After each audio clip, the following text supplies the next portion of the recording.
Ay, hola,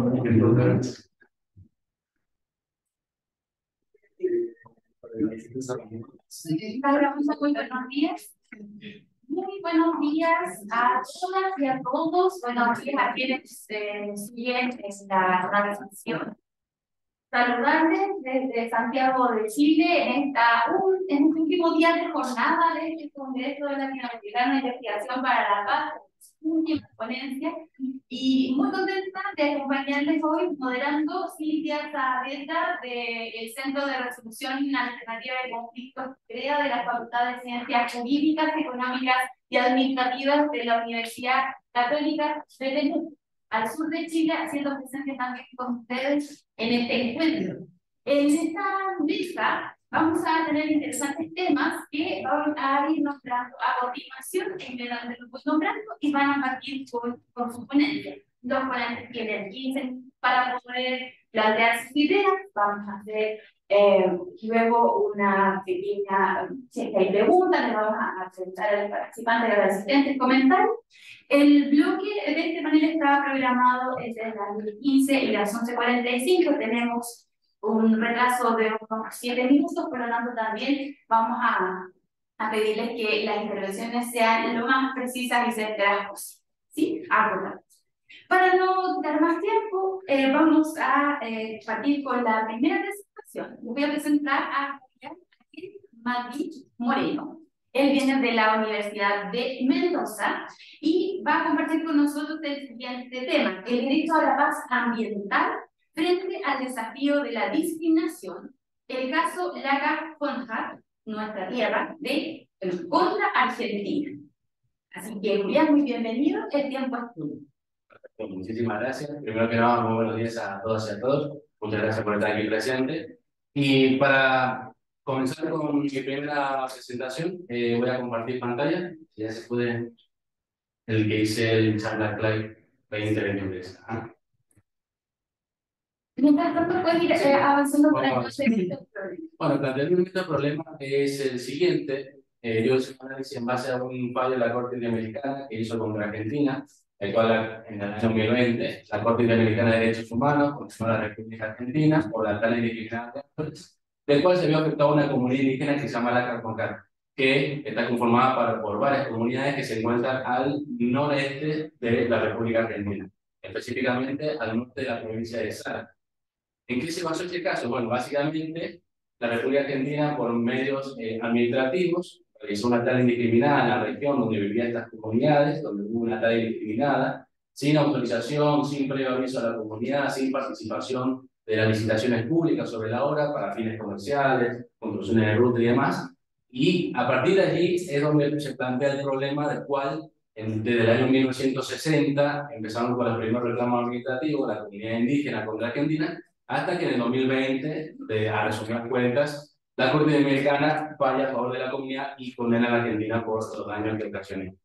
En ese sentido, ¿cuál sería la vinculación que existe en lo que es la discriminación ambiental y cómo afecta a las comunidades indígenas y de qué manera esto se puede reforzar para la promoción de la paz? Bueno, en primer lugar, la discriminación, ¿de dónde parte con respecto al medio ambiente? Primero hay que tener en cuenta que el derecho humano hoy es un derecho humano universal por medio de la Asamblea General de Naciones Unidas, en el cual el año 2021, que en la diapositiva está específicamente indicado cuál es el número de resolución, donde fue promovido por una embajadora de Costa Rica, Marisa Chan, del cual la Asamblea General determinó de que el medio ambiente es un derecho humano universal y que los estados tienen que realizar acciones climáticas para garantizar ese derecho. Por un lado. Ahora, el segundo punto. ¿Por qué puede existir discriminación del medio ambiente? Bueno, lo cierto es que la discriminación puede ser vinculada porque estas personas que viven arraigadas con el medio ambiente son las personas más vulnerables que pueden existir con respecto a un estado para verse afectados con respecto a la tala indiscriminada de árboles o todas acciones que contaminan el ambiente. En especial porque todas estas personas vulnerables, justamente lo que les afecta con esta contaminación del ambiente, tiene que ver justamente con su falta de capacidad de desarrollo integral como personas humanas, el cual esto está vinculado con el derecho humano a la paz. ¿Ese puede pasar? ¿Puede pasar? Sí, bueno, perfecto. Bueno, continuando. Con respecto al desarrollo integral de las personas, la Corte Interamericana menciona en un argumento de este fallo que, por un lado, el derecho al ambiente está garantizado lo que es el desarrollo integral de las personas por la Carta de la OEA, en virtud del cual, básicamente, bueno, ahorita el número de resolución es el 76/300, donde la Asamblea General, a mediados del año pasado, declaró el medio ambiente sano y limpio como derecho humano universal. En ese sentido, bueno, continuando. La discriminación, bueno, con respecto a la discriminación, ¿cuál es el argumento, cuál es el análisis metodológico que hace la Corte Dominicana para este caso? Que está vinculado con la paz. Básicamente hace una ecuación en virtud del cual el análisis en qué se basa, en que en el Estado, si hace relación con determinadas actividades que de alguna manera el beneficio económico que obtiene ese Estado por esa tarea indiscriminada de árboles es de manera desproporcionada, muy superior al daño, o sea, inferior, básicamente al daño que le está produciendo a las comunidades que viven en esa zona, claramente hay una discriminación respecto a estas comunidades y cualquier población que se puede ver vulnerada con esas afectaciones ambientales. Porque básicamente las comunidades indígenas, en este caso en particular, son personas que están vinculadas, muy arraigadas con su medio ambiente, ya sea desde el punto de vista cultural, ya sea desde el punto de vista espiritual o religioso, y que en ese sentido el Estado tiene que promover todas las garantías necesarias para poder garantizar lo que es el desarrollo de las personas con respecto a las comunidades en el medio ambiente. Acá son unos argumentos que ha estableció la Corte, primero, desde el punto de vista técnico. Este caso es muy importante porque se declaró por primera vez la fiscalización directa de los derechos ambientales dentro del artículo 26 de la Convención. ¿Cuál fue el segundo argumento? En el caso de que la Corte no hubiera dado lugar a la primera opción que fuera declarada judicialmente, sí hay una responsabilidad igualmente argentina, ¿por qué? Por el desarrollo integral de los pueblos, que es una de las cartas de la OEA, en su artículo 31, en virtud del cual básicamente establece de que todos los estados tienen que garantizar todas las medidas necesarias y posibles para poder garantizar lo que es el desarrollo integral de las personas y que el medio ambiente está vinculado con ello. En ese sentido, es uno de los argumentos que establece la Corte. Acá está uno de lo que se basa en lo que es la discriminación de los recursos naturales, que son aquellos que son usados por las personas y los indígenas tradicionalmente, los originales, que son necesarios para el desarrollo de la identidad cultural y la supervivencia. Básicamente los recursos naturales son los que se basan ellos mismos para sustentarse y para poder desarrollarse como personas. Y toda acción que vulnera contra esas actividades, obviamente que genera una discriminación por estas comunidades. Y Jaramillo, en una obra sobre el derecho humano a la paz ambiental, sostiene que la paz ambiental debe entenderse como un proceso de producción desde los territorios, que esto implica la planeación y la participación de las comunidades con las entidades estatales para fomentar la participación que nos vivimos y que pueda haber una construcción más armónica y pacífica respecto a las comunidades con el Estado para todos aquellos proyectos que quieren realizar. Básicamente lo que Argentina en su momento no realizó y que la Corte Americana hizo énfasis en ese sentido. Y bueno, la otra diapositiva es una argumentación que hay respecto de qué manera se puede garantizar la paz en ese sentido, desde el punto de vista ambiental. Bueno, básicamente hay un autor en una obra que también establece algunos puntos a tener en cuenta para poder garantizar la paz ambiental con las comunidades indígenas frente a las autoridades estatales. Básicamente son esos tres que ha hecho su obra. ¿En qué sentido la posición anterior? Ahí está. ¿Cuál sería la participación efectiva de los pueblos y comunidades? Es algo que no hizo Argentina en su momento, porque ¿qué pasó? En la CACONCAT no hubo participación en las licitaciones públicas, no se entregó autorización. Las veces que se hicieron estas licitaciones fue de manera privada interna del Estado, en el cual las comunidades nunca pudieron hacer énfasis en cómo lo vulneraban estas actividades en su pueblo, y que de esta manera es uno de los parámetros importantes tener en cuenta para garantizar la paz ambiental, a través de la participación efectiva de los pueblos con la autoridad estatal. Segundo, garantizar que no se emita ninguna concesión dentro del territorio, a menos que las entidades, bajo la supervisión del Estado, realicen un estudio de impacto ambiental. Esta es una de las cosas que en el caso de la CACOCA tampoco hubo una evaluación de impacto ambiental, que en la República Argentina hoy en día, con la ley que hay general de ambiente, es obligatorio para todos los casos a fin de evaluar si una determinada concesión se tiene que otorgar o no, a través de la evaluación de impacto ambiental. Tercer punto, ¿cuál sería? Garantizar que las comunidades indígenas se vean beneficiadas favorablemente en todos los planes y proyectos que realiza el Estado que tengan que ver con una involucración al medio ambiente. Ello tiene que estar vinculado respecto a la discriminación ambiental, porque justamente el beneficio que existía a la comunidad indígena era nulo. Era exclusivamente el beneficio para el Estado, porque quería construir centros comerciales, rutas que lo beneficiaban comercialmente al Estado, pero las comunidades indígenas lo que lo hacían era solamente perjudicar. Y ese ahí donde entra en juego el parámetro de la ecuación de la razonabilidad entre lo que es el beneficio por el beneficio del Estado y para las comunidades que se han afectados el medio ambiente. Y en ese sentido, la Corte, en uno de los párrafos específicos de la Corte, el párrafo 238, hace énfasis en este sentido. Habla que las riquezas naturales deben ser protegidas por los Estados, ya que son estos los que tienen la obligación de proteger y promover la diversidad cultural y adoptar políticas que favorezcan la inclusión y la participación de los ciudadanos para garantizar la cohesión social, la vitalidad de la sociedad civil y la paz. Eso está establecido en este fallo de la Corte. Y esto básicamente ahí está, perfecto. Bueno, esto es un análisis que hice yo respecto de, a modo de cierre, de cómo las comunidades indígenas, cuál es la perspectiva de la comunidad indígena que existe en Argentina al respecto. Mendoza es la provincia que está al oeste de la República Argentina, presentó un proyecto de ley para declarar que los mapuches no son considerados como pueblo originario de la Argentina. Esto en este sentido, el punto de vista legal, obviamente que contraviene con las disposiciones constitucionales que tiene la República Argentina. ¿Por qué? Porque, por un lado, la Constitución argentina establece el reconocimiento de todos los pueblos originarios de la Argentina, desde el punto de vista histórico y cultural, y por el otro lado, hay un estudio de la UNESCO, que ya lo voy a presentar en la diapositiva, un estudio de la UNESCO que establece que comunidades indígenas que hicieron en su censo, es decir, el conteo de la población, el siguiente, el conteo de la población argentina, este informe de la UNESCO sobre la etnicidad y operaciones en Argentina, donde, casi en diapositiva, la UNESCO establece un informe de la población indígena que hay en la República Argentina a través del censo 2010, donde establece que la Argentina reconoció en su momento a los mapuches como no solamente el pueblo originario, sino que la población, incluso la mayoritaria en la República Argentina. Entonces, hoy en día se está dando como una situación de discriminación respecto a las comunidades indígenas en la República Argentina, en virtud del cual se realizan estos actos de falta de reconocimiento o herramientas, es para reflexionar en ese sentido, donde entra en juego lo que son la identidad de los pueblos, donde entra también en juego muchos factores que contravienen a veces la política de Estado, sobre todo en Argentina y en otros estados en particular, y que son algunos de los desafíos que hay presentes para poder garantizar la paz en las comunidades indígenas, no solamente en Argentina, sino también en toda la América Latina, que pueda en muchos casos en particular que en otros países puede darse este tipo de conflicto de intereses entre el Estado y que, bueno, nosotros, obviamente, que a través del diálogo y de la búsqueda de métodos alternativos de conflictos hay que buscar la manera de conciliar este tipo de falta de intereses para que pueda garantizar la desarrollo de los pueblos y que de alguna manera los Estados garanticen que, bueno, estos derechos frente a la comunidad. Así que básicamente esa era mi reflexión a poder compartirles en este tiempo. Así que, bueno, después de la panel estoy abierto a preguntas y comentarios hacia la librería. Muchísimas gracias.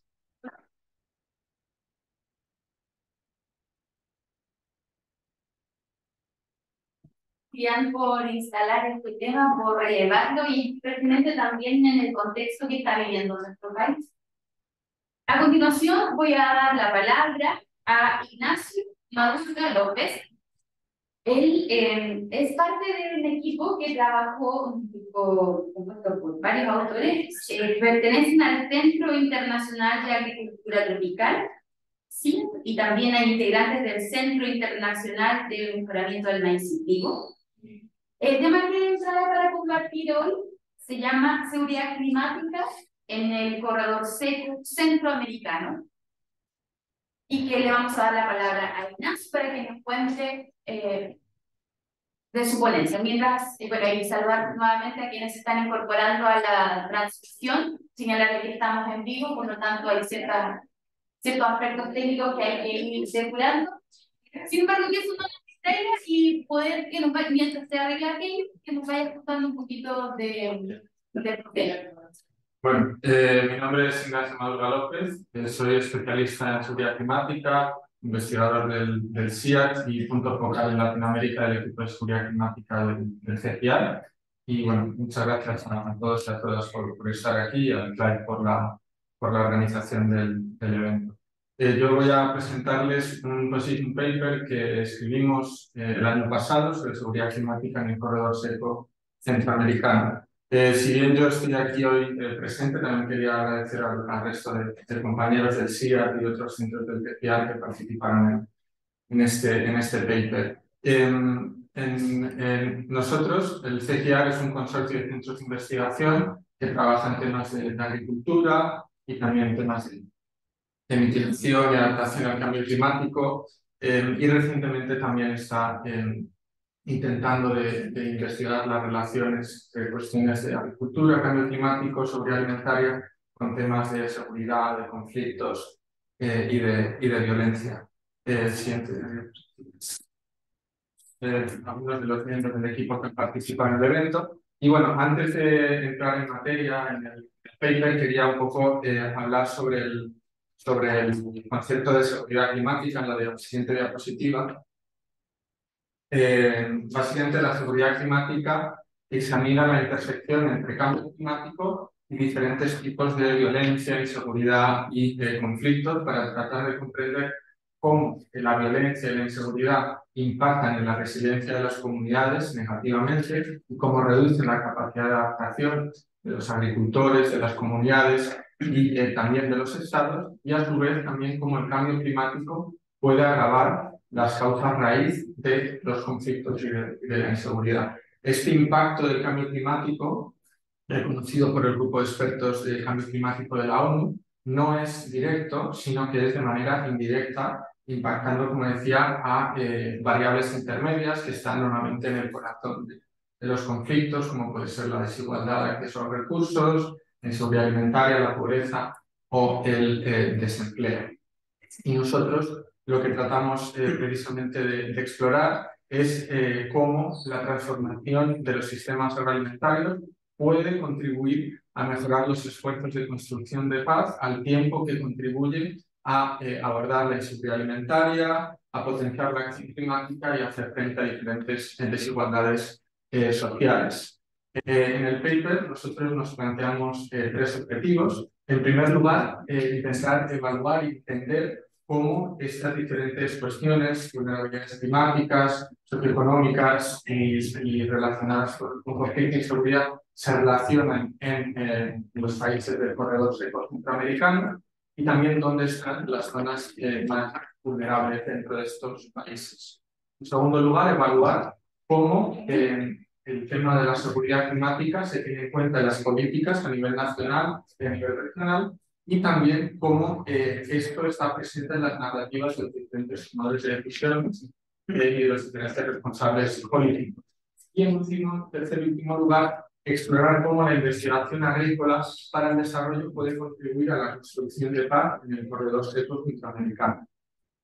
Para ello, desarrollamos una serie de análisis en base a diferentes métodos, como el análisis espacial, el análisis de pathways o rutas causales, el análisis de redes, el análisis de coherencia de las políticas, el análisis de redes sociales, y también en base a 3 casos de estudio para ejemplificar estas cuestiones. Ahora después, si quieren, puedo expandir un poco más al respecto. Siguiente.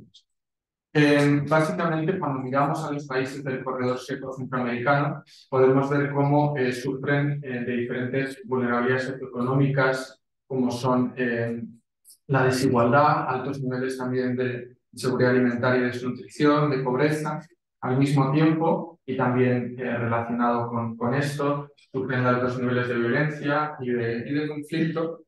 Pero también están altamente impactados, expuestos y vulnerables a los impactos del cambio climático, como son las sequías o también las inundaciones. Y a su vez, la capacidad de adaptación y de hacer frente a estos impactos es muy baja, sobre todo en las comunidades rurales, que son, si bien son las que menos contribuyen, ¿no?, al cambio climático, son precisamente también las más impactadas por sus efectos. Entonces, nosotros queríamos intentar entender cómo estas cuestiones se relacionan, de qué manera o hasta qué punto, precisamente también intentando mover el foco de la discusión, que está muy centrada en África, en regiones como el Cuerno de África, el Sahel, y intentar ver un poco cómo esto pueda estar relacionado en el corredor seco centroamericano. Fue nuestra primera aproximación a esta cuestión. En cuanto a las diferentes formas en las que estas cuestiones pueden estar relacionadas, nuestro análisis de pathways, en base a una revisión sistemática de la literatura, identificó que, por ejemplo, el cambio climático puede agravar tensiones ya existentes de competencia por el acceso y al uso de los recursos naturales, principalmente temas de tierra y de agua, tanto dentro de las propias comunidades, dentro de diferentes comunidades y también, obviamente, impactado e influenciado por dinámicas también de empresas extractivistas y también en algunos casos de algunas acciones o no acciones de los gobiernos. Y en el caso del cambio climático, como por ejemplo a la hora de las sequías, puede disminuir la tierra disponible o puede también reducir, como vimos también en nuestro trabajo de campo en diciembre, el acceso al agua de las comunidades que lo pueden necesitar tanto para el riego como para el agua potable para beber. En segundo lugar, también el cambio climático puede agravar la inseguridad de los medios de vida de las poblaciones, sobre todo de las poblaciones rurales, por ejemplo, altamente dependientes, en el caso de Centroamérica, del cultivo del maíz y del frijol, que el cambio climático puede reducir la producción e incluso destruir completamente cosechas, como puede ser por las inundaciones.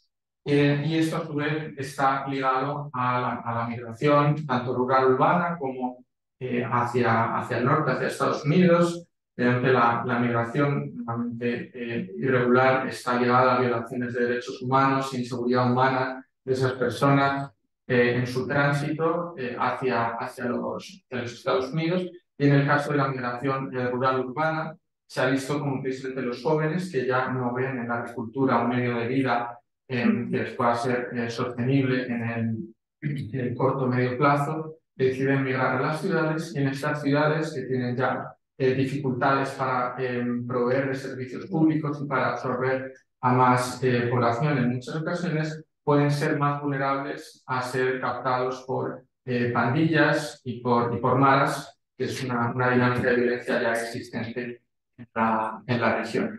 En tercer lugar, también la inseguridad de los medios de vida de las poblaciones rurales puede estar ligada o aumentar las posibilidades de que los agricultores puedan decidir cultivar otro tipo de plantas ilícitas, como pueden ser el caso del opio en la zona fronteriza de Guatemala con México. También en Honduras se está empezando también a cultivar coca o también marihuana, que a su vez está ligado con cuestiones de narcotráfico asociadas a violencia y a inseguridad para estas comunidades.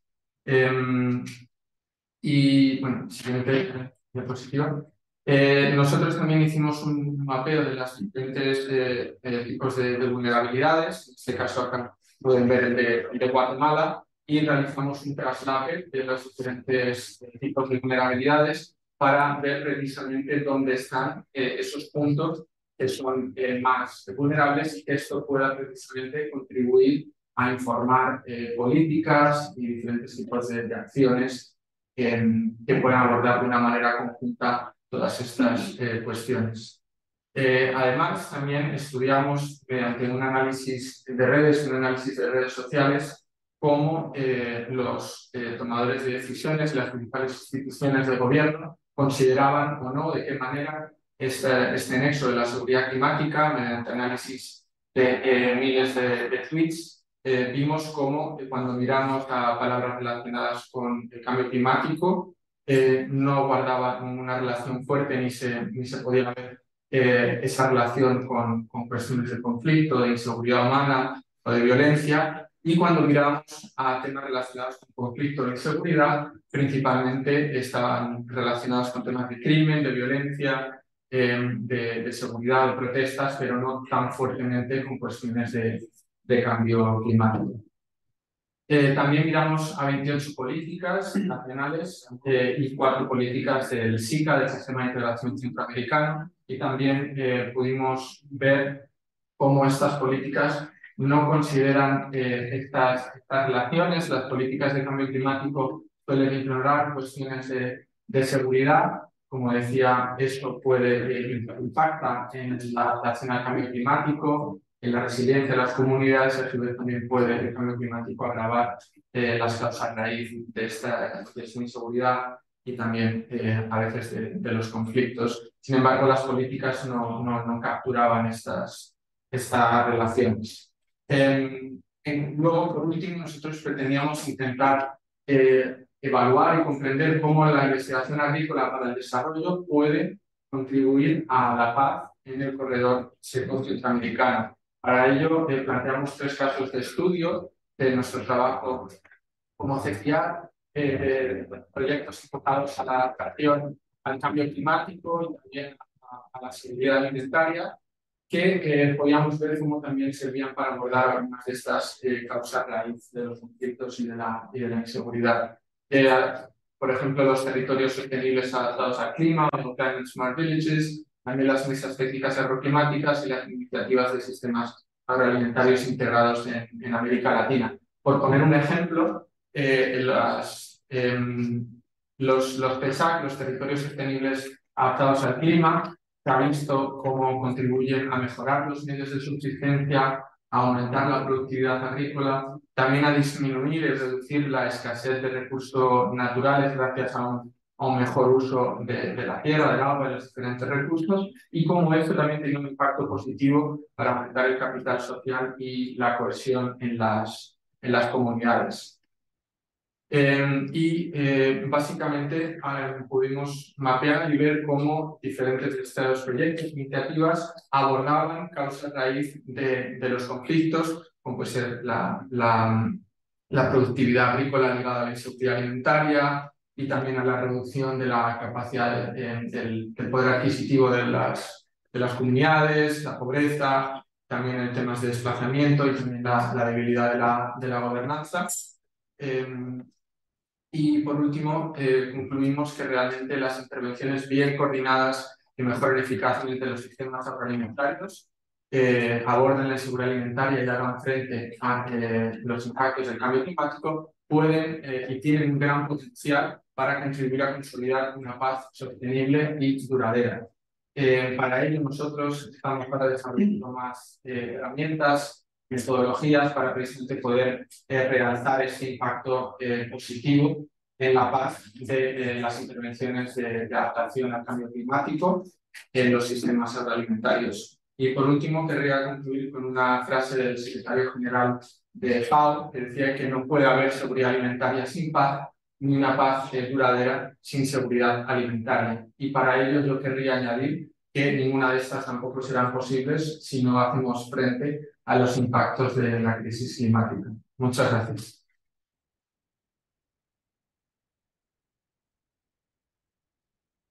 Ignacio, has instalado un tema relevante que nos hace mirar la integralidad del concepto, de cómo repercute en unas áreas cuando nos hace reflexionar. Vamos a darle ese espacio también a quienes nos acompañan para que al finalizar las intervenciones puedan hacer sus comentarios. A continuación, les voy a presentar a Karen Vanessa Mariner Castro. Ella tiene en representación a un equipo de trabajo de la Universidad Externado de Etiopía. Karen nos presenta hoy la siguiente ponencia: sustitución de cultivos ilícitos en Colombia. ¿Dónde están las mujeres? Karen, bienvenido.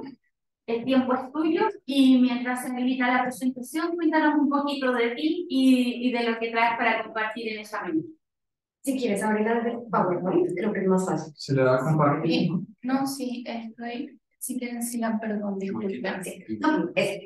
Bueno, buenos días para todas y todos. Mencionaban, vengo también representando a Margarita Marini y Catalina Jiménez, porque del gobierno de las universidades de Colombia. El día de hoy voy a presentar los resultados preliminares de una parte de este proyecto que se llama ¿Dónde están las mujeres en la sustitución de cultivos ilícitos?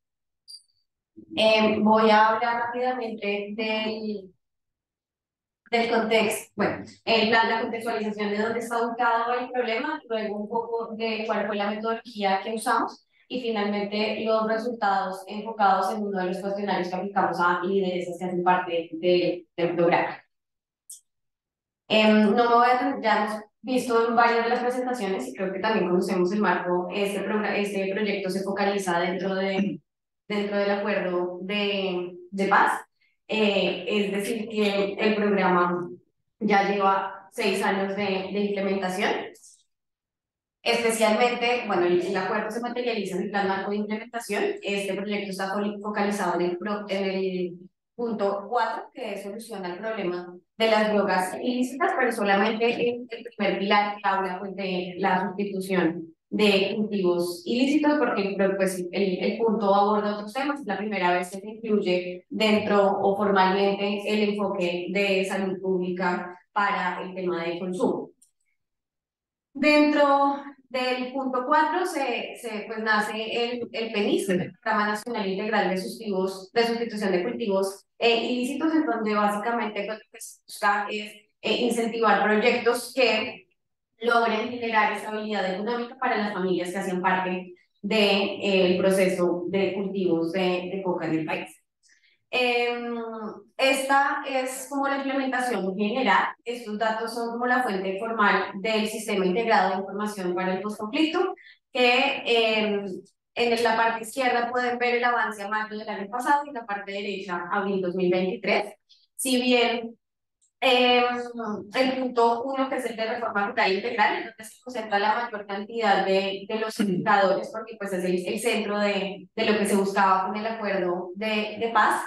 Quiero que pues tengan un paréntesis con las cifras, porque el plan marco se convirtió en indicadores, pero gran parte de esos indicadores son temas de gestión.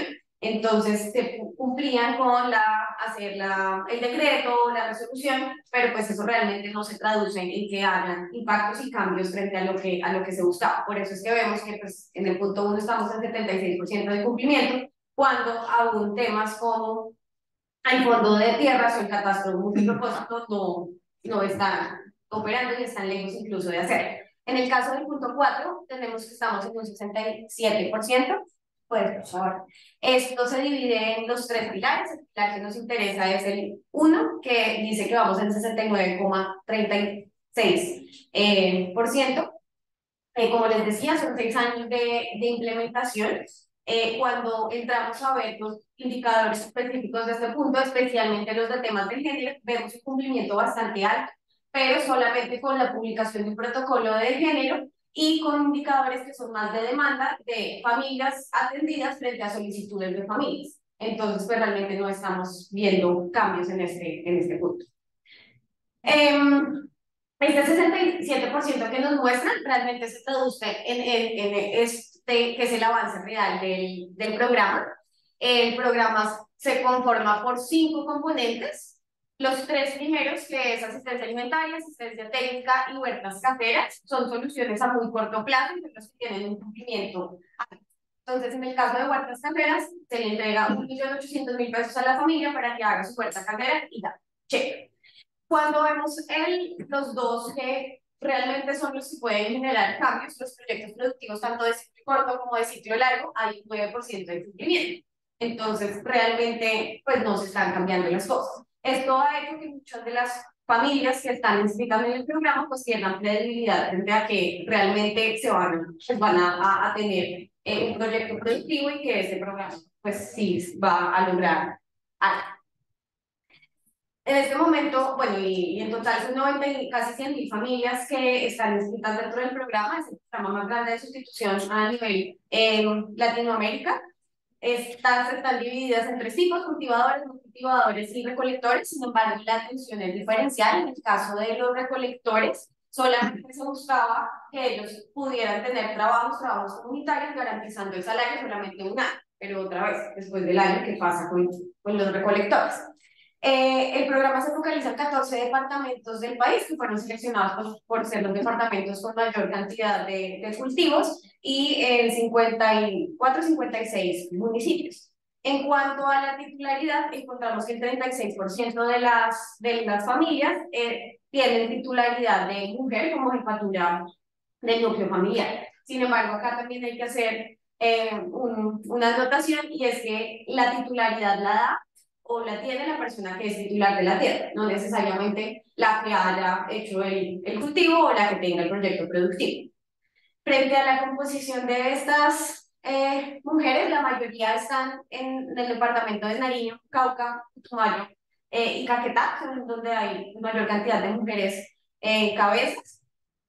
Y frente a la edad, bueno, no se ve mucho, pero la mayoría están en edad de 29 a 50 años. El 26% son de 19 a 29 años. Y hay un tema curioso, que es que encontramos que hay cerca de 200 mujeres que tienen más de 91 años, más de 101 años. Entonces, o nos vamos a Nariño a tener una vida larga, o está pasando también algo en el registro de las mujeres que tienen. El objetivo del proyecto, este objetivo solamente se refiere a la segunda parte, que es la que les voy a presentar, que es para identificar factores de riesgos y barreras en la participación de las mujeres lideresas en los procesos de sustitución de cultivos. Sin embargo, el proyecto está dividido en tres partes. Una primera buscó identificar si el protocolo de género realmente estaba articulado con las necesidades de las mujeres, y con este cuestionario también buscamos enfocar un poco esas situaciones. Y como la tercera parte, si quieres sigue, ya queremos mirar cómo estas necesidades las están viendo las mujeres de los territorios, y por ahorita les hablo de la metodología. ¿Por qué nos interesó? Porque realmente pues, hay un poco de literatura frente al rol de las mujeres dentro de temas de narcotráfico, aun cuando están presentes en toda la cadena de producción. Sin embargo, esto también pues, refleja lo que pasa en todos los sectores, que hay una designación desigual de los roles. Entonces, ¿dónde están las mujeres? Son las que cocinan en los cultivos,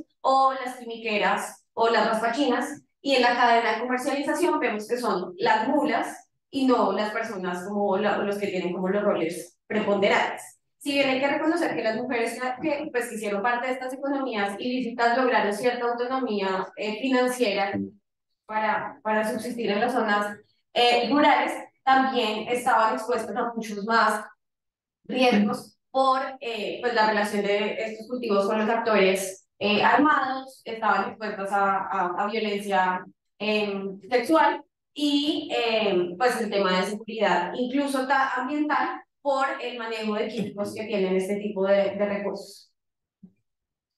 El marco como grande y hacia donde queremos llevar es mostrar o visibilizar el rol de las mujeres para la construcción de comunidades sostenibles, y tratar de cambiar un poco el enfoque del programa hacia que realmente muestre, o sea, genere una visión compartida con las personas que hacen parte de los cultivos, porque en este momento la única opción es un proyecto productivo.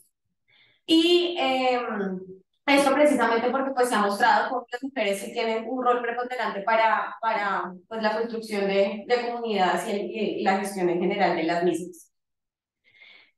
La metodología, bueno, no, vamos a después, hicimos la encuesta de caracterización, que es sobre la que voy a hablar en un momento. También se hicieron algunas entrevistas, y la siguiente fase vamos a hacer talleres de acción participativa. En este momento estamos en diseño con las mujeres de 4 departamentos para poder hacer estos talleres en agosto, y pues de ahí ya sacar como los hallazgos más fuertes de la investigación.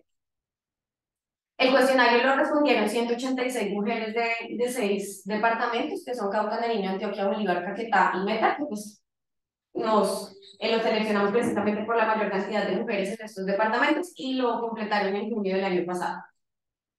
Estos fueron las 5 categorías, un tema pues, de cultura colombiana frente a los roles de género, de cuidado, de seguridad, liderazgo y participación, y autonomía económica. Frente al tema de cultura, encontramos que existe una triple discriminación general frente a las mujeres que hacen parte del programa. Están líderes por ser mujeres, por ser campesinas, y aparte por hacer parte de las economías ilegales. Esto en municipios como Tumaco o Caldono y Cauca tiene pues las otras 2 aristas del componente étnico de las mujeres que son líderes.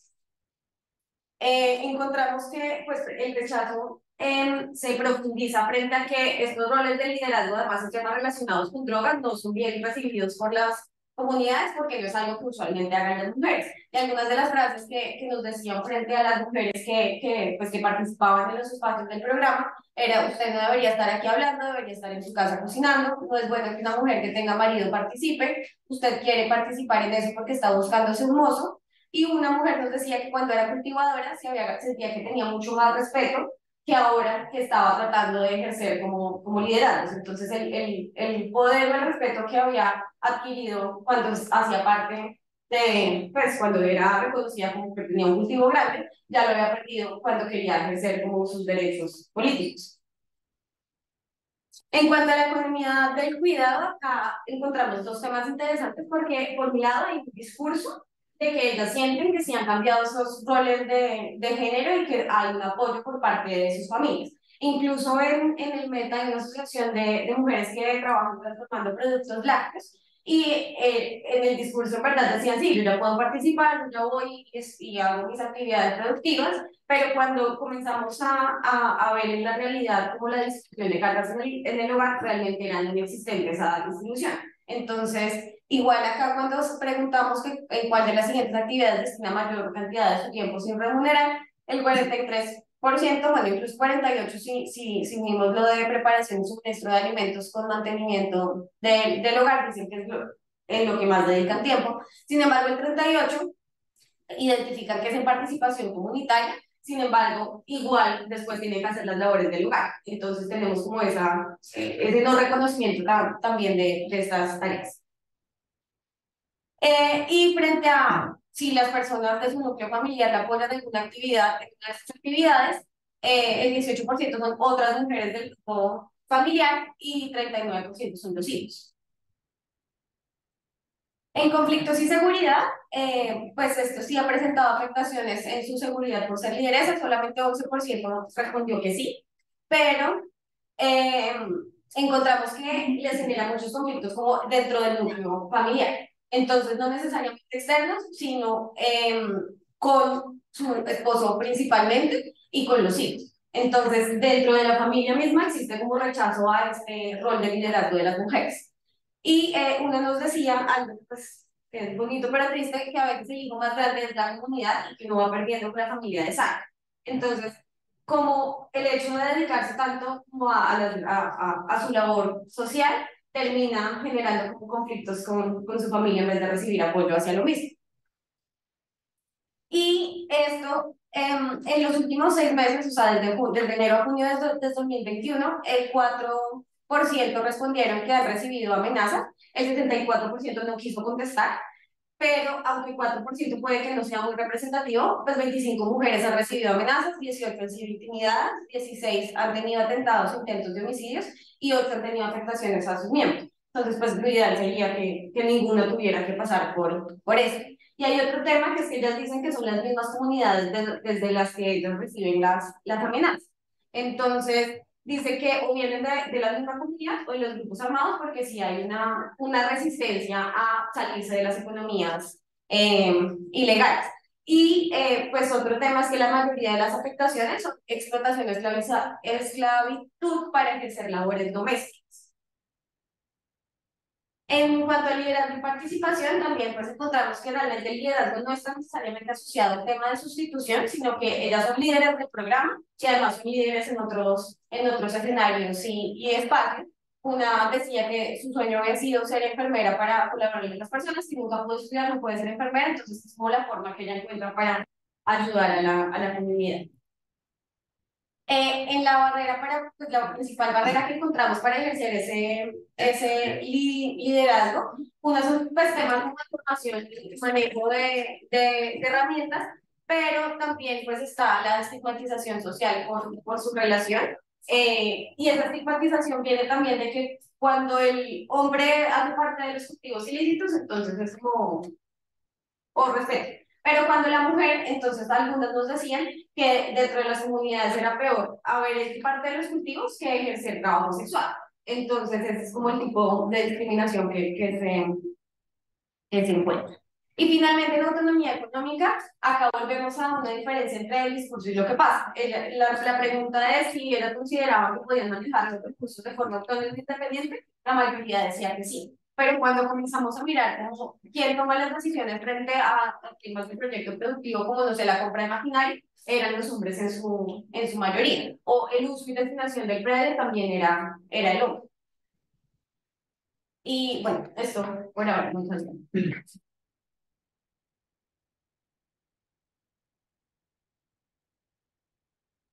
Agradecemos a Karen Martínez Castro y a su equipo de trabajo de la Universidad Externado de Colombia por su presentación. Más temas que vamos cargando en esta mañana, empezaremos ir reflexionando y al finalizar los presentes vamos a abrir a la participación, así que para que vayan dando sus comentarios y preguntas al panel. Nuestra cuarta ponencia de esta mañana nos va a acompañar y va a estar dirigida por Santiago Acosta Martínez y Juan Manuel Acevedo Peralta, ambos pertenecientes a la Universidad Externado de Colombia. Santiago y Juan Manuel nos traen el siguiente tema. Nos proponen desarrollar este tema. Dice, desarrollo a ras de piso. Reformas agrarias y paradigmas del desarrollo en Colombia de cara a la construcción de paz. Santiago, Juan Manuel, bienvenidos. El tiempo es suyo. Listo, muchísimas gracias. Buenos días para todos y para todas. Vamos, mientras que se acomoda este cosito, vamos a decir un poco cómo surge la ponencia, ¿no? Entonces surge principalmente en las calles y por el activismo político a partir del estallido social de 2019, 2020 y 2021 en el marco de la pandemia. Surge entonces también como una necesidad en una de esas reflexiones que uno está haciendo cuando se toma una cerveza, de decir, bueno, nosotros tenemos dos tesis que ambas aparentemente son súper separadas, son súper diferentes, pero cuando nosotros nos encontramos en las calles tenemos unos proyectos políticos que nos llevan a caminar en este carnaval, que es la marcha, en este carnaval, que es la movilización social, por un futuro, digamos, ligeramente similar. Mientras que por un lado mi compañero hace un trabajo, un proyecto de tesis que habla sobre las mentalidades en la cultura rockera de la década de los 80 en Colombia, yo estoy hablando de las discusiones sociopolíticas en los espacios parlamentarios de la reforma agraria de 1961. Mentalidades, tierras, historia cultural, digamos, análisis sociopolítico, y dijimos cómo podemos comenzar, pues digamos, cómo podemos hacer un trabajo que nos involucre ambas cosas. Y que además nos permite hablar de la tierra, que pues, para los que estamos en Colombia y los que han visto ponencias de temas en Colombia, y pues para toda Latinoamérica, la tierra es un problema medular en todo el desarrollo de los conflictos, pues digamos desde el siglo XIX, XX y también del XXI. Siguiente, por favor. Y pues digamos, y entonces la pregunta es, ¿cómo se pueden articular, cómo se pueden relacionar y articular los análisis alrededor del poder con las disputas de las estructuras mentales de las juventudes en Colombia en dos periodos diferentes? Siguiente, por favor. Y pues digamos, solo como para conceptualizar y para saber de qué estamos hablando, no nos vamos a extender mucho en esto, hacemos un análisis desde lo sociopolítico que nos implica ver no los resultados de los sucesos, de los hitos históricos, sino en los procesos de configuración de las sociedades mismas en ese recorrido histórico. Y en eso, ese es un primer concepto del análisis, y el otro concepto, entonces, entendemos reforma agraria como esta transformación de las estructuras de poder en el campo, esa estructura bimodal que enfrenta un latifundio y un minifundio digamos, en la ruralidad. Digamos que nuestra intención con esta ponencia es poder realizar un análisis macro, digamos, que vaya a caballo entre lo macro y lo micro, para poder decir, digamos, que la política económica y la política agraria tienen que ver, digamos, no está sola, no está flotando en el aire, sino que tiene que ver con un contexto global que nos rodea, pero además también con cierto espíritu del desarrollo que está alrededor, que parece que le da sentido, que es lo que nosotros llamamos paradigmas del desarrollo. Este concepto no es nuestro, ha aparecido en otros lugares, y trata de expresar, digamos, digamos, ese sistema de reglas y de horizontes hacia los cuales la economía y la sociedad debería más o menos seguir. Los paradigmas del desarrollo son maleables, son históricos, se transforman en la red del tiempo, conforme a los contextos que nos moldean y conforme ellos moldean también los contextos. Nosotros vamos a hacer un recorrido muy rápido por los tres más importantes que podemos ver en el siglo XX, que es el desarrollo, la modernización de los 30, el desarrollo de los 60 y el neoliberalismo, cuyos efectos hoy en día vemos. La idea de este concepto es que son, digamos, discursos en la gran mayoría de las ocasiones respaldados por una comunidad científica que dicen que el desarrollo es para allá y para allá es que hay que caminar. Y como para allá es que hay que caminar, pues entonces para allá hay que escribir la política económica y la política pública. No es un elemento, digamos, fácilmente reconocible, no es que uno pueda encontrar el paradigma del desarrollo ahí, sino es, hay que leerlo, ¿no? Hay que poder encontrarlo. Y bueno, también lograr hacer como la conceptualización al respecto. Siguiente, por favor. Bueno, esto es de un paso muy rápido. En cuestión de metodología, pues hemos hecho alguna revisión de fuentes primarias.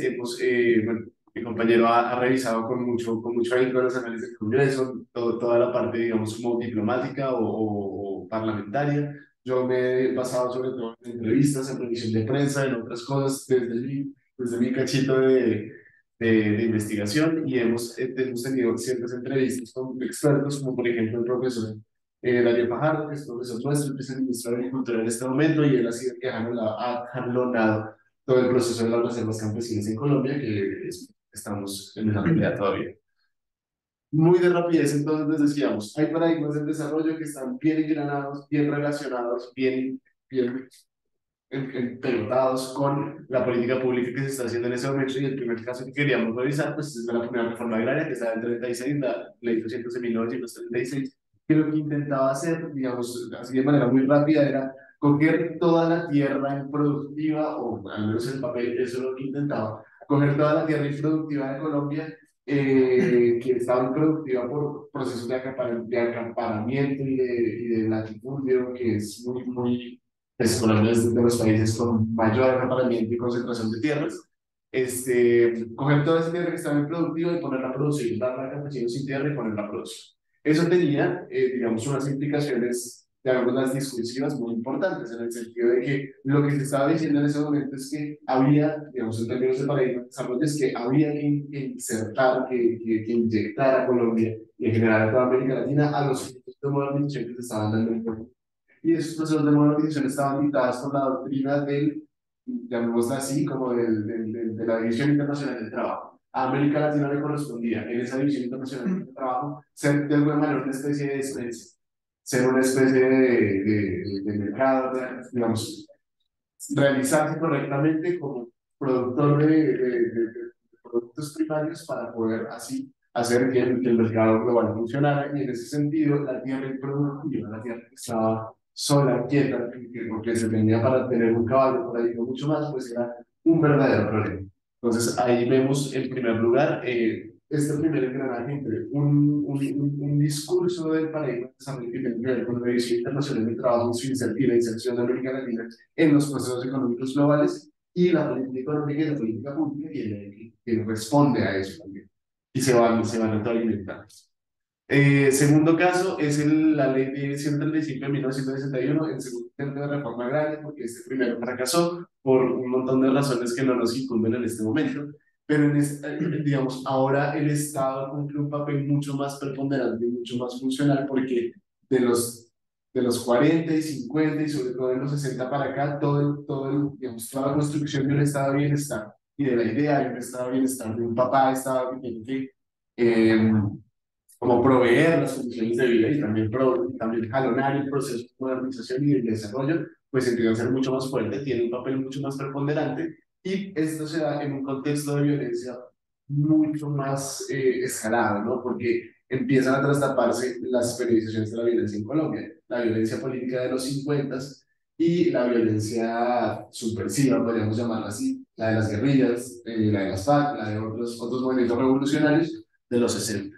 En ese contexto es que el Estado intenta también hacer una especie de intento de pacificación por medio de la resolución de los conflictos que están generando en la guerra, de la resolución de los conflictos que están generando el conflicto, y eso también está dictado, por ejemplo, por la Alianza para el Progreso, que es también de alguna manera como las directrices que vienen desde Estados Unidos, que también están intentando hacer una reforma agraria jalonada por el Estado, que inserte a Colombia en una economía mundial, pero para eso tiene que tener tierra productiva y para eso tiene que solucionarse los grandes detonantes del conflicto. Adelante. Por último, que es algo ya mucho más reciente, es, bueno, esta anterior reforma agraria dio como resultado varias instituciones públicas que bien tuvieron una vida más o menos fugaz, más o menos corta, pero hacia finales de los 80, digamos, todo el modelo del Estado de Bienestar empieza a desmontarse por todas las razones.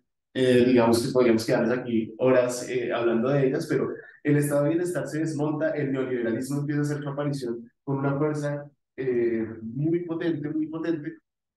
Y ahora, digamos, los intentos de modernización ya no van a estar dictados por el Estado, porque al parecer fracasaron esos intentos, sino que el mercado es el que tiene que hacer las vainas que se supone que tiene que hacer.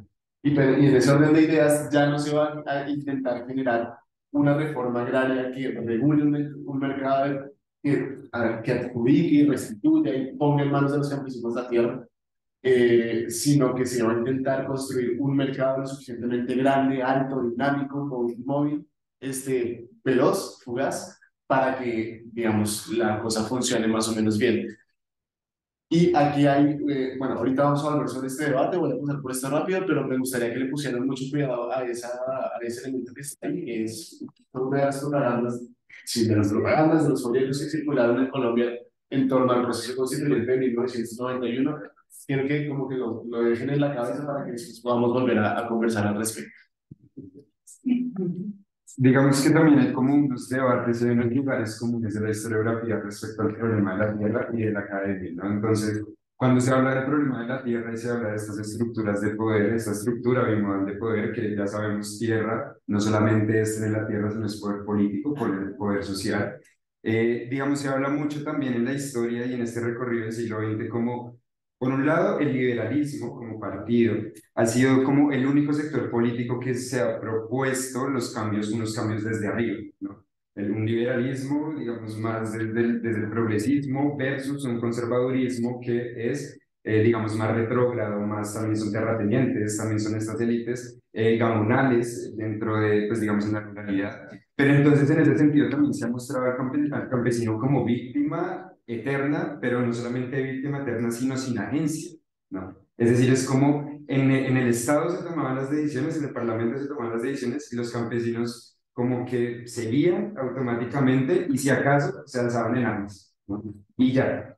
Pero también hay una incidencia fuerte ahí de la agencia del campesino en la historia y también se habla de una posibilidad de la reforma agraria porque las élites no querían, porque no entendían que había un problema de la tierra, porque la reforma agraria era más un discurso, pero lo que nos damos cuenta realmente también es específicamente lo que yo me doy cuenta en la tesis es, primero en los 60 el desarrollismo planteó un panorama social de la mentalidad de que hay un futuro posible en el cual los beneficios del capitalismo pueden, digamos, llegar o hacer que la sociedad alcance un bienestar social. Es decir, las personas están en los 60 debatiendo y pensando aparentemente, según lo que dicen las fuentes, como si tenemos un norte para donde caminar, ¿cierto? No es una catástrofe, están las élites, los terratenientes, está Estados Unidos, está la CEPAL en Latinoamérica, están los políticos, están los campesinos, están los sindicatos, están los estudiantes diciendo necesitamos una reforma. Entonces, tenemos que caminar y trabajar y construir un mejor país, ¿cierto?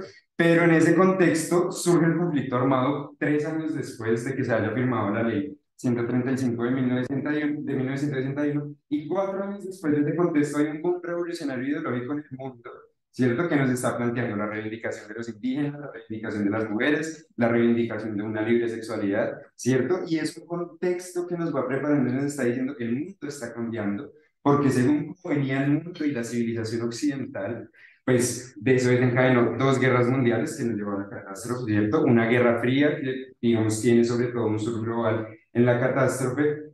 Entonces son 2 factores, ¿no? Que nos dicen, hay futuro, hay que construirlo, pero también hay unos escenarios de conflicto que, digamos, problematizan esa construcción de sociedad. Y llegamos a los 80. En los 80 pasa una cosa muy extraña y es que, bueno, aquí estamos hablando cada uno de nuestros cachitos, ¿no? Pero ya va a tener todo sentido.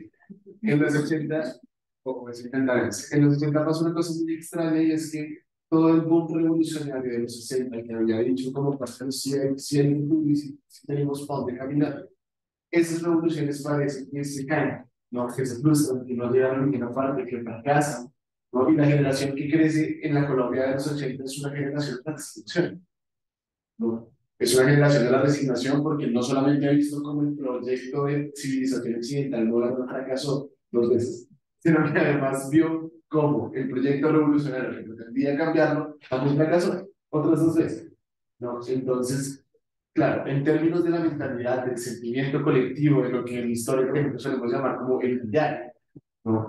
Que es un concepto que ha sido bastante maltratado, yo creo que justamente, pero digamos que no, a los historiadores casi no les gusta usarlo, pero yo salgo en su defensa y es que hay una especie de sensación, no sé cómo decirlo, como de cosa que se respira en el aire, que lo que todos más o menos estamos quizás no de acuerdo, pero que sí todos nos sentimos, resonamos en eso, ¿no? Vibramos más o menos en la misma frecuencia. Y lo que yo busqué en mi tesis era más o menos ese sentimiento colectivo, hacia dónde estaba yendo. El resultado un poco de esa investigación fue como el sentimiento colectivo es un sentimiento de incertidumbre, de desorientación, porque los nortes que se habían creado antes desaparecieron de un momento a otro, se cayeron, además se cayeron con una rapidez excepcional, con la misma rapidez con la que el neoliberalismo hizo su aparición potente, con esa misma rapidez se cayeron los nortes hacia los que caminábamos, los horizontes. El gran proyecto y futuro revolucionario de las FARC, de las guerrillas, de no sé qué, desde del liberalismo, incluso digamos, de otros movimientos revolucionarios que no habían tenido la fuerza, pero que tenían sus propios intereses para llegar digamos, al norte, desaparecieron, ¿no? Y las juventudes de ese momento lo expresaron en la música, en los elementos culturales, en la explosión. Y entonces vamos a tomarnos estos últimos 3 minutos que nos quedan para preguntarnos cómo no nos está pasando una vaina más o menos así ahora. Es decir, ahora sí hablemos de la reforma rural integral, ahora sí hablemos de, el proceso de paz. Y lo que nos está pasando ahora en el proceso de paz es que ese futuro que se nos perdió, que teníamos muy claro en los 60, que luchamos por él a lo largo de las décadas, que se nos perdió en los 80, que en los 90 se fue al carajo, hoy en día tenemos que volverlo a reconstruir. Y eso genera las mismas tensiones que generaron a las generaciones anteriores cada vez que tuvieron que enfrentar ese futuro nuevamente. Porque es un futuro que no está construido, hay que hacerlo. Y ese es un elemento bastante tensionante. Si pudiéramos volver a tratar de mapear cuál es ese utillaje o esa mentalidad, digamos que al menos nos pudimos más o menos vislumbrar en cada uno de estos momentos históricos que les expusimos, pues en este momento tendríamos que hacer todo un trabajo de sensibilización. Y no podría hacerse necesariamente, y no podría hacerse únicamente en la investigación, sino en el lugar donde esta ponencia nació, en la calle. ¿No? Porque es en la calle en donde todos más o menos entramos en sincronía y donde todos más o menos empezamos a entender nuestros sentimientos colectivos y son los iguales. Estamos desorientados, pero esperanzados, ¿no? Pero perdidos, pero emputados, ¿no? Pero enojados, pero también con un optimismo muy grande porque parece que este puede ser el contexto en el que podemos ejercer soberanía sobre el tiempo y sobre la sociedad en sí misma, ¿no? Entonces hay todo una conexión entre qué es lo que estamos pensando, qué es lo que la sociedad está pensando, que normalmente la sociedad suele decirle como, eso es muy grande, usted no puede decir lo que está pensando la sociedad, y sí, tal vez es muy grande, ¿no? Pero nosotros nos damos un poquito la pena por tratar de acercarnos a eso, ¿no? De hacernos la pregunta por lo menos. Y ya, digamos, las reflexiones finales son, quizás ahorita hay un futuro y eso nos implica pensar, claro, hay que comprender las tensiones y las configuraciones del poder en los espacios también institucionales, pero en relación con eso que se dice como desde abajo, ¿no? Esta relación desde arriba y desde abajo, de lo institucional, de lo social, de lo global, ¿no? De estas directrices, y de ahí quizás tener algunas respuestas de cómo vamos a construir, cómo vamos a hacer una reforma radical integral en Colombia. Negociaciones, tensiones, cambiar de bando, ¿no? La corrupción, que las leyes se aprueben con whisky en los restaurantes y no en las discusiones del Senado. Eso hay que comprenderlo. La agencia que tienen los campesinos, los cambios geopolíticos. Es decir, hay un futuro, pero dando pasos de largo aliento. Esto no se va a hacer en 4 años con la llegada de Petro.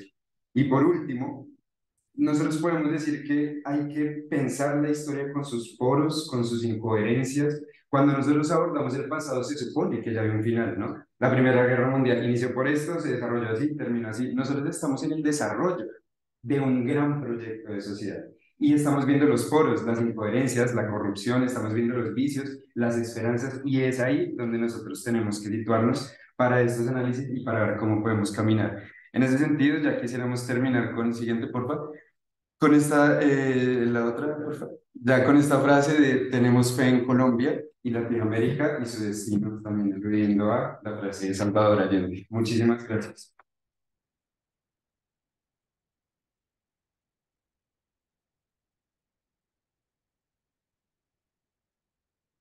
Juan Manuel Santiago, muchas gracias por su ponencia. Muchas gracias también Ignacio, Julián, Karen y Vanessa, y a continuación este panel se abre a sus participantes para que puedan manifestar sus resonancias, sus preguntas y sus comentarios. Dando la manito y por orden de ustedes pueden participar. Bueno, me gusta mucho, la verdad, el tema, todo lo que se relaciona con el cambio climático. Y mi pregunta va enfocada a, por ejemplo, yo soy de Honduras y en Honduras, digamos, se podría considerar que las emisiones, por ejemplo, de gases de efecto invernadero, que son las que promueven el cambio climático, son muy bajas. Incluso la producción de energía, más del 50% está hecha a partir de energía renovable. Entonces, digamos, la pregunta es, ¿cómo Honduras, siendo un país que tiene muy pocas emisiones, puede luchar contra ese cambio climático que, como vemos, también está interrelacionado con la paz, con estos asuntos de paz, en comparación con grandes emisores, por ejemplo, China, Estados Unidos e India? Bueno, así brevemente, básicamente, la crisis climática pues no se va a ir a ningún lado y lo más probable es que va a seguir agravándose. En efecto, los países del norte global son los principales emisores y los principales responsables. Si bien ellos no son los que sufren las principales consecuencias, sino que son los países del sur global, incluido Honduras. Y en concreto, sobre todo las poblaciones rurales, los agricultores. Entonces, es necesario enfocar y poner esfuerzos suficientes y recursos en la adaptación al cambio climático de estas poblaciones que son las más vulnerables. Esto también pueda contribuir no solo a la seguridad alimentaria, a la adaptación al cambio climático, sino también a la construcción de paz. Y querría añadir que obviamente sería interesante, y esto es algo que ya está surgiendo, cómo estas cuestiones pueden a su vez ligarse a temas de justicia climática y a la responsabilidad que tienen y que deben tener los países del norte global para asegurarse que los del sur precisamente pueden adaptarse a los impactos del cambio climático y que no sea simplemente un esfuerzo que tengan que hacer estos países en solitario. Muchas gracias. La pregunta, comentario, su nombre y la pregunta. Sí, yo soy Lorena y ahorita estaba pensando que debía haber estado en España. Todo se conecta, pues porque trato los temas de soberanía alimentaria mundial.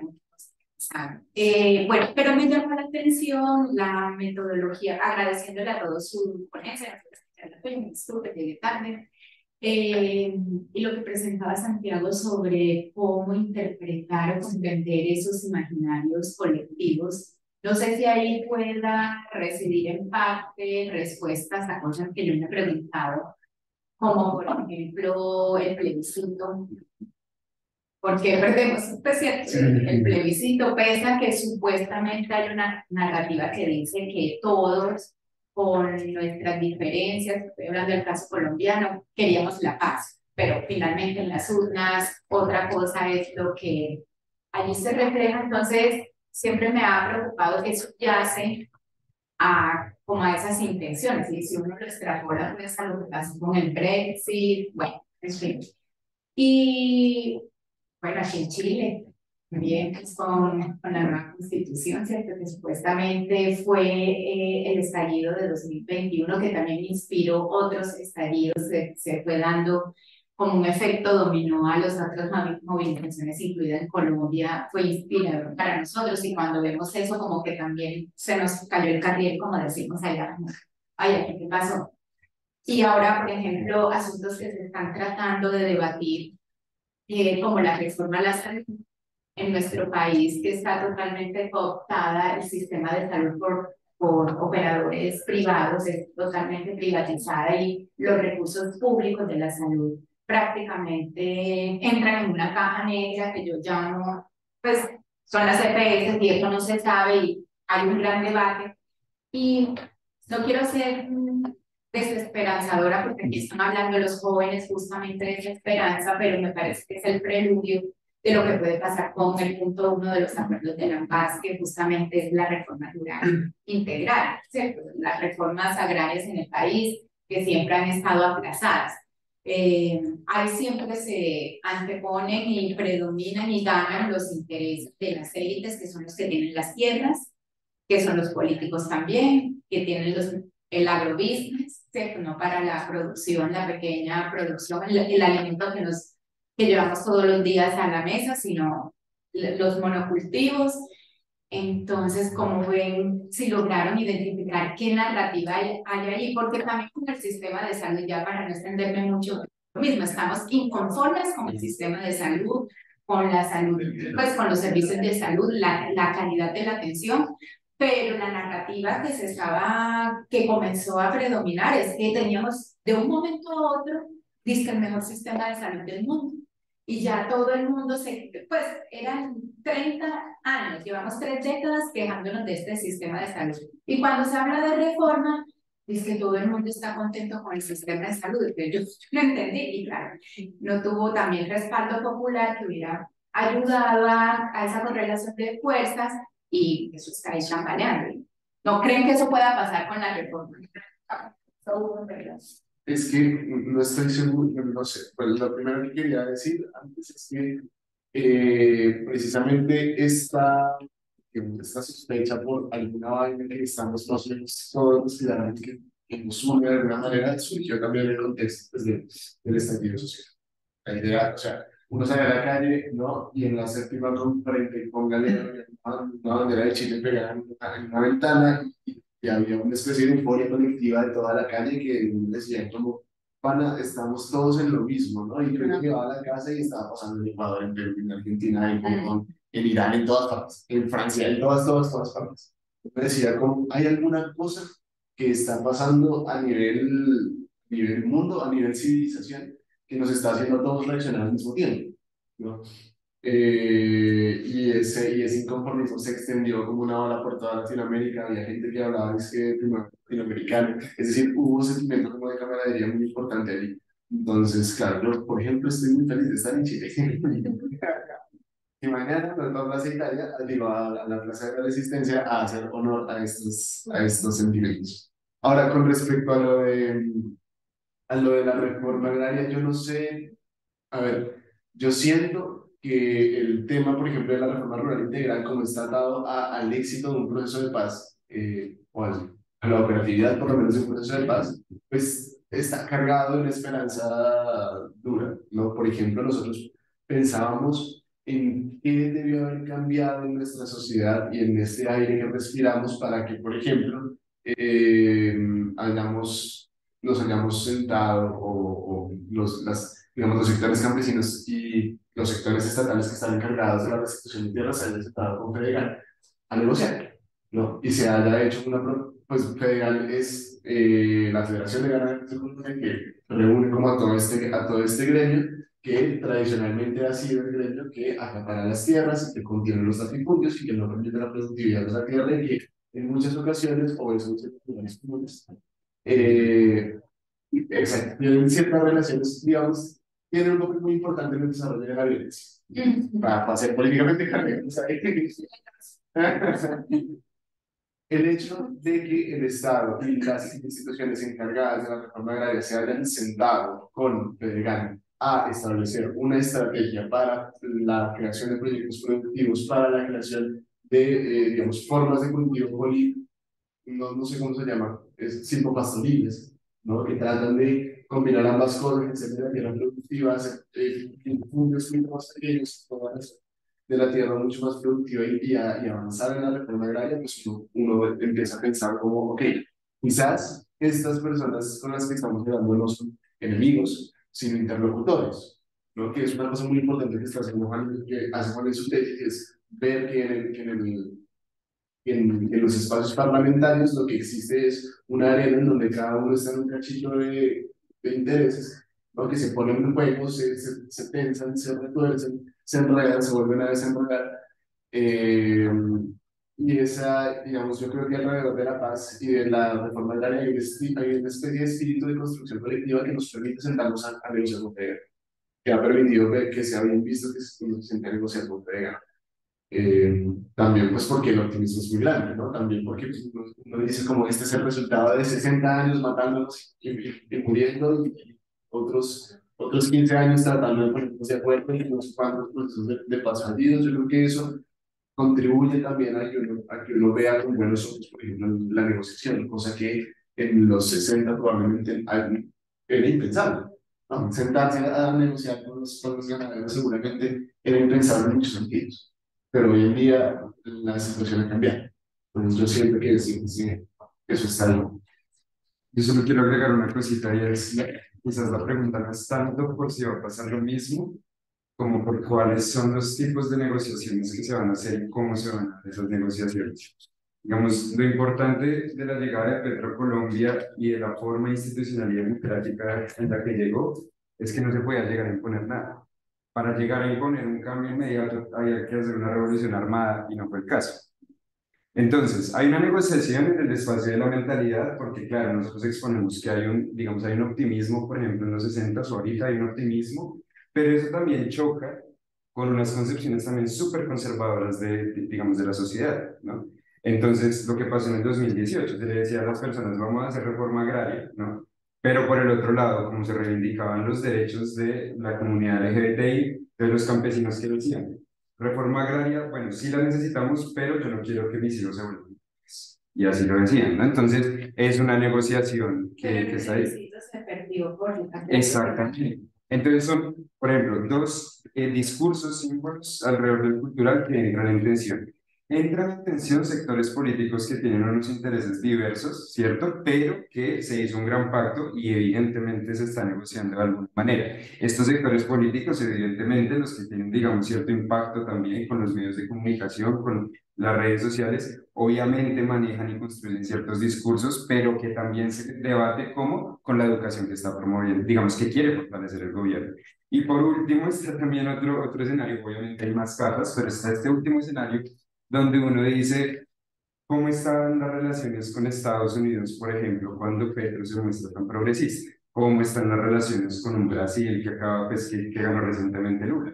¿Cómo están con Chile? ¿Cómo están con México? ¿Y cómo se está pensando esa Latinoamérica que nos implica los debates? Entonces, por eso digo, el análisis sociopolítico se centra más en las configuraciones, en los procesos, en los desarrollos también en los cuales camina la sociedad, y no tanto en el resultado. Y en ese sentido hay que prepararnos para las negociaciones que se hacen haciendo esto, saliendo a la calle diciendo contravío, ¿no? Sí. Que yo no sé si ustedes vieron la apuesta de contravío, ¿qué es eso? ¿No?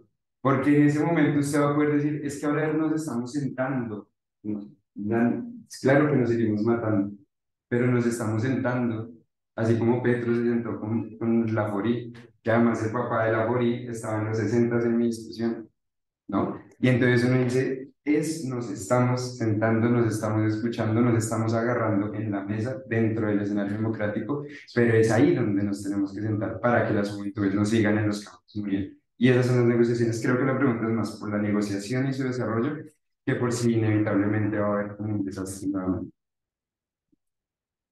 Ya tiempo para una intervención más. Yo tengo Dos preguntas. Y acá, no, es un problema. Y con esa lista. bueno, No sé de dónde vienes. vengo de Colombia. Mi nombre es Indira y bueno, quería agradecerle a todos por venir y compartir sus trabajos. Yo tengo dos preguntas, una para Ignacio y una para Karen.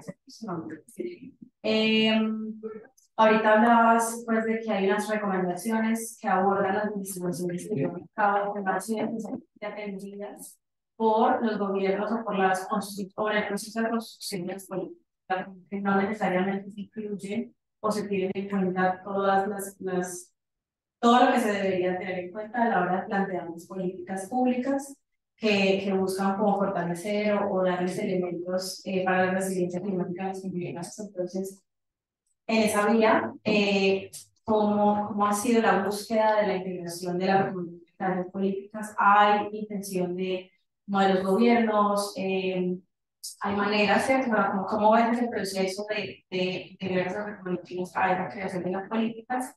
Y por otro lado, en la vida la que mencionabas, cómo trabajar, o si ustedes han pensado trabajar, además de fortalecer la capacidad de las comunidades en atacar el problema base, ¿cierto? Que es como, listo, los emisores principales, que tanto son las personas con relaciones también. No son, o sea, que son solo para los gobiernos de los países que más sufren, que más les toca enfrentar, les toca enfrentar las consecuencias del cambio climático. O sea, hay unas recomendaciones para los países emisores donde pues, cierto, como que se ataque de raíz la situación y no simplemente darle herramientas en el que accesibles que realizar de todas maneras son simples. Muchas gracias por las dos preguntas. En primer lugar, nosotros lo que estamos haciendo ya en varios países, incluso ya en Kenia, en Senegal, en Guatemala, en el caso de Centroamérica, es reunir tanto a organizaciones locales, academia, universidad, agencias de la ONU y también ministerios como la agricultura, recursos naturales, precisamente a platicar sobre este tema, a coger el conocimiento de todas las personas involucradas y de precisamente tratar también de sensibilizar a los gobiernos de la necesidad de abordar de una manera integral estas cuestiones. También a la hora de hablar sobre seguridad climática, es muy importante tener como cuidado con algunas narrativas que entonces plantean que una seguridad, pues entonces requiere, es un tema militar, ¿no? Entonces también nosotros planteamos y hacemos énfasis en que si bien es un problema y hay temas de conflicto, de violencia y seguridad, las soluciones deben estar ligadas a precisamente intervenciones no militares, sino que aborden la seguridad alimentaria, la desigualdad, la pobreza, la falta de medios de vida sostenibles en las zonas rurales, cosas que no se van a solucionar con un ejército, ¿no? Entonces, eso por una parte, y nosotros precisamente estamos en el proceso, tanto a nivel regional, con organizaciones, por ejemplo, en África como ECOWAS o IGAD en África del Este, también con el SICA en Centroamérica, tratando ya no solo a nivel nacional, sino de mover la discusión a nivel regional para que luego también pueda eso influenciar en las diferentes políticas nacionales. Y bueno, en cuanto a la segunda pregunta es interesante, incluso diría difícil, y es que, pues, que nosotros somos una organización de investigación sobre temas de agricultura y de seguridad alimentaria que hasta hace nada más que 3 años, 4 años nos hemos expandido a ver temas de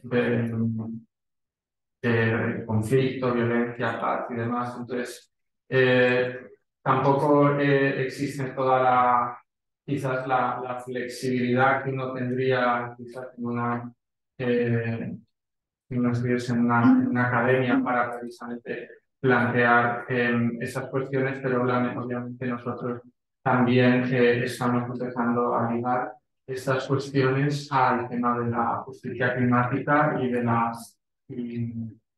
la necesidad de que los países emisores se hagan responsables de cuestiones de cambio climático que precisamente impactan ellos.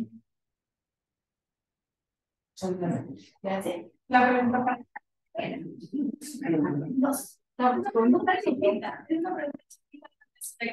mencionaste varios espacios, varios departamentos donde eso sí que es posible. Ese trabajo que hacen a nivel inicial en las propias comunidades que ustedes trabajaron, también se encuentran con otros actores de la comunidad, o por ejemplo los combatientes, hay PCRs en la zona. Ese proceso de sustitución de cultivos se está haciendo también o sea, con líderes distintos o con actores distintos en el marco del conflicto. Dentro del feminismo, porque o sea, los requisitos para entrar al programa sí eran súper excluyentes. De hecho, pues, o sea, son 100.000 familias, que es un montón, pero pues es todas las familias que hacen parte de los procesos de sustitución de cultivos, y ahí es uno de los temas. El otro de los obstáculos es que muchos de las zonas de cultivos están dentro de parques nacionales, dentro de zonas de reservas. Entonces ahí está el otro obstáculo de que, pues, o sea, llegar por un proyecto productivo, entonces pasamos de cultivos ilícitos a producción ilegal, porque no se puede poner en esos. Entonces, ese ha sido otro de los grandes obstáculos. En el meta, justo con el caso que mencionaba, pues como desde una visión externa decía, bueno, pues está la TCR de Mariana Pérez y también tienen un grupo fuerte de mujeres que ya se están trabajando con panadería. Pero hay una exclusión, es en ese caso específico, sí hay una separación muy grande de las firmantes y la relación que tienen con la Asociación de Mujeres, porque además ellas son víctimas. Entonces, en ese caso específico, sí el tema de asociatividad para como, pensar en una mayor magnitud ha sido muy difícil. Y frente a las dinámicas dentro del programa como tal, como son tan excluyentes, entonces sí estaba pensado solamente para titulares de la tierra donde estaban los cultivos.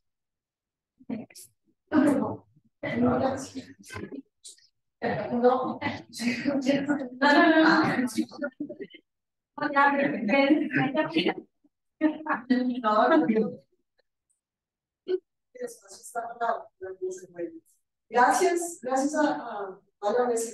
Me quedo pensando como en la articulación de las dos primeras, que creo que, claro, los grupos étnicos tienen un papel en todo este tema de cómo pensamos el cambio climático y qué agentes tenemos, digamos, como ya cultural para cambiarlo. La reconfiguración de nuestros territorios pasa muy pronto y yo sí creo que estamos aproximándonos a ver una nueva oleada que tiene que ver con la apropiación de esas estrategias, también de los grupos armados en los territorios. ¿Por qué lo digo? Porque de más rica la tierra, más pobre la gente.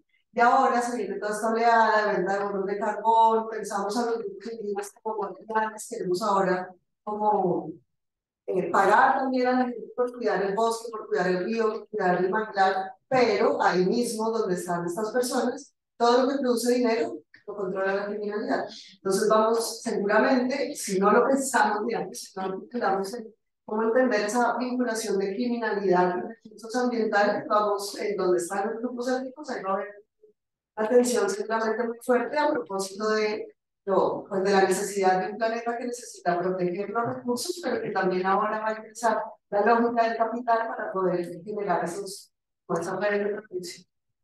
Tenía dos preguntas comentarios, no sé. La pregunta para Karen, que es cómo aparece la reconfiguración con los grupos de movilización que generan en nuestro territorio, pues se hizo ya también sustitución.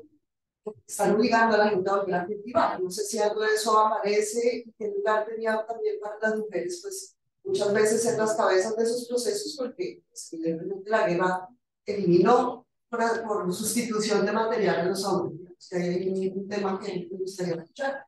Y para los historiadores, pues, se puede pensar el presente, se puede pensar la historia, pero considerar que el presente posee quizás para también la podemos conversar más tarde. Sí. Con un piso, una cerveza. Sí, seguir desarrollando en el café. Así que, de todas maneras, después, y en honor al tiempo, ya nos están mirando. Para quienes nos siguen en línea, también les comprometemos a después de compartir estas reflexiones, pero de verdad, este espacio dialogante se prolonga en lo que queda de congreso. Agradecerle infinitamente a los ponentes, a los participantes, especialmente a Catalina Ágiles, por acompañarnos en su rol de facilitadora de este espacio. Quería aprovechar de dejar invitados a la actividad de cierre de este congreso. Es a las 1:30, pero tienen que acercarse a los facilitadores porque va a ser en un auditorio de la universidad y no lo hemos usado, así que tienen que llevarnos. Muchas más. Muchísimas gracias. Un aplauso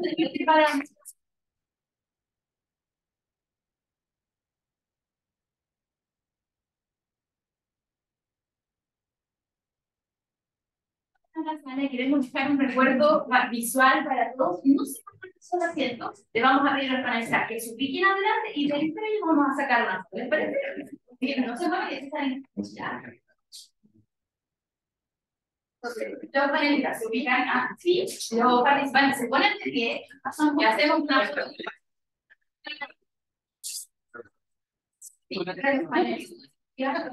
Sí, los paneles.